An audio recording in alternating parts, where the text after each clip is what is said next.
Magandang araw mga kaibigan. Bigyan natin ng opinion, reaction ngayon itong post ng MDTV channel.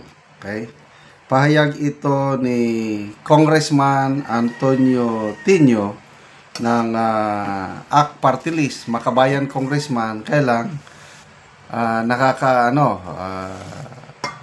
pagtaka, bigla siyang dumipensa rin kay BP Sara. To be fair with the Vice President, sabi niya, question niya ang 27 billion pesos confidential fund ng Pangulo. Wow! Ito ang tama. Sabi niya, to be fair to Vice President, hindi ba dapat sumagot din ang Presidente? Saan ginastos ang 27 billion pesos na confidential funds? Gaya ng Vice President, dapat sumagot din siya.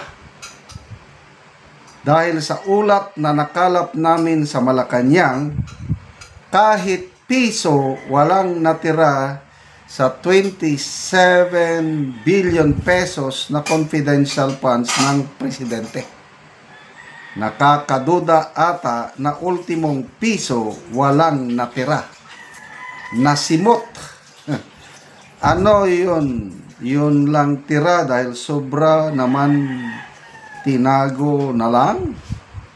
Tapos next year ulit. Another mas mataas na pundo. Tapos yung tira tago na naman.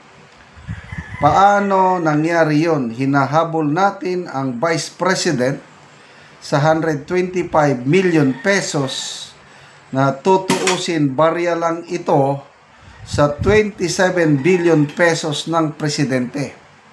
Sagutin nilang dalawa saan napunta ang mga perang iyan. Hindi lang ang Vice, dapat pati Presidente, pera ng bayan, pera ng taong bayan. Ngayon, kung parehong legit ang pinaggamitan, walang dapat ikatakot maglabas. Di ba? Itong presidente natin tuwing may issue ang humaharap, mga tuta niya. Napapansin natin laging umiiwas. Ang laging sagot sa atin, due process. Yon namang tagapagsalita, hindi naman pinapakinggan ng taong bayan. Di pa niya palitan. Baka sakali may maniwala na. Okay. So, salamat. Congressman Antonio Tinio. Sa lahat ng mga sinabi nyo, ito na ang pinakatama. Tingnan nyo ang nagkomento. People who reacted. 20,000 people who reacted. 15,000 ang nag-like, 508 ang nag-love, 4K ang tumatawa. So, ganahan sila sa statement ng Makabayan Black Congressman. Comments, Llewellyn Tan. Do, ampo na lang mi na mahuman na iyang termino, daliwan sa Ginoo ang adlaw para mahuman na mapulihan na siya. Joy Lazo. Dapat sagutin din ito.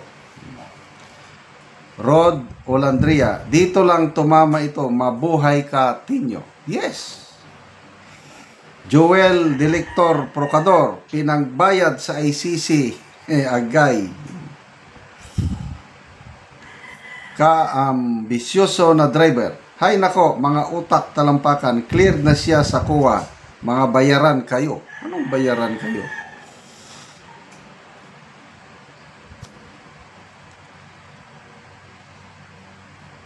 Carl Darwin Guzman, pati si Santanas kakabahan sa iyo, BBM.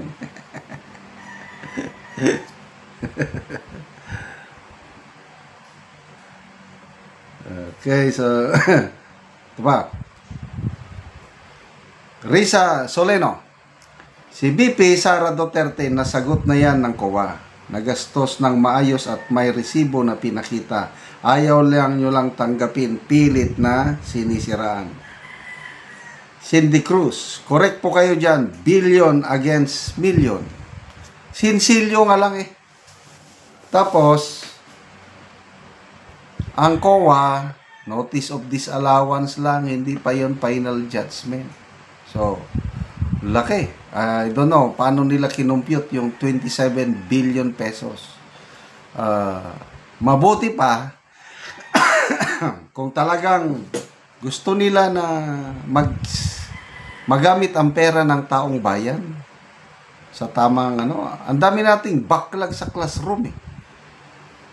Bakit ang presidente kailangan pa ng confidential funds na hindi naman niya trabaho yung commander-in-chief lang siya. Dapat ang mayroon lang confidential funds ang AFP, PNP, mga law enforcement agencies. Ako, kung talagang yung seryoso na paglilingkod bayan, tanggalin lahat ang confidential funds ng mga executive officials na yan. Halos lahat meron eh. Tapos ang vice president lang ang sinisingle out. Pati ngayon ang bagong ombudsman, nag-pronounce na siya na bubusisihin daw niya paano ginamit ng vice president ang confidential funds niya. Ang presidente, I hope na totoo itong computation ng ACTS, party list congressman na ito, na 27 billion. For next year, 2026, parang, I don't know how many billion, basta, ang laki ng pundo ng Office of the President.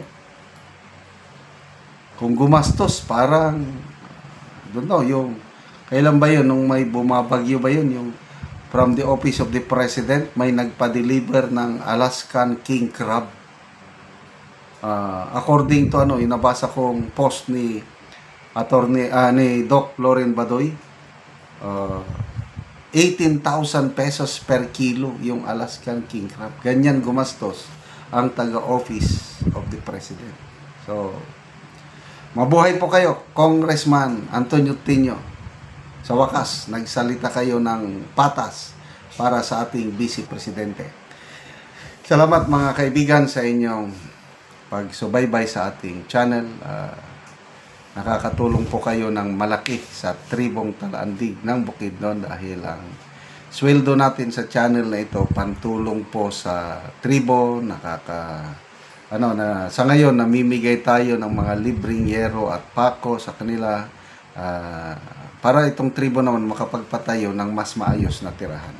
Panoorin nyo ang video na ito. Salamat kayo sa Ginoo. Sabig! Ay, kakabukat ka din? Kay ko Tiglalay ko.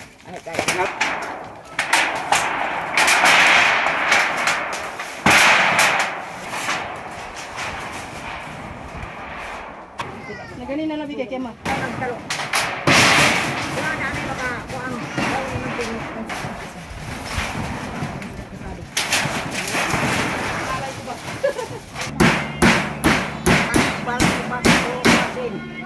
Karon naman nagyod si ate sa pag atop kay gitabangan lang sa iyang papa kay iyaning kuan kay wala siya iba na karon, so siya ra ang nagtukod ang iyang papa. Ang una na ako pasalamatan ang Ginoo kay di ko makabalay kung walang Ginoo. Ang sunod na ako nga pasalamatan ang Quran niya gatag sin daghan kay salamat kay sa inyo. Dako gid salamat ba. Lagi nakigpuyo lang dai kati sa imong mama. Mo gina dai nagpuyo ra gid ko, nagluon ra gid ko. O pila ka tuig nga nakigpuyo lang ka sa imong mama te? Dugay-dugay na gid. Oh. So karon pagid ka nakabalay. Mo gid dai. Pila na kabuk imong anak dete? Upat. Upat na. So na kay mga estudyante. Na ko grade 9 o grade 4. Grade 9 o grade 4. So unsay panginubuhian nimo te? Aga akong bana driver ra gid sa sikat. Ga-drive ra sa sikat imong bana. Oo, so wala siya karon so nagtabang lang imong papa sa imuha. Oo. So salamat kayo te. Salamat sad. Salamat sad ang nagkuha ani nga sin. Oo. Dagan kay salamat sir. Salamat kayo.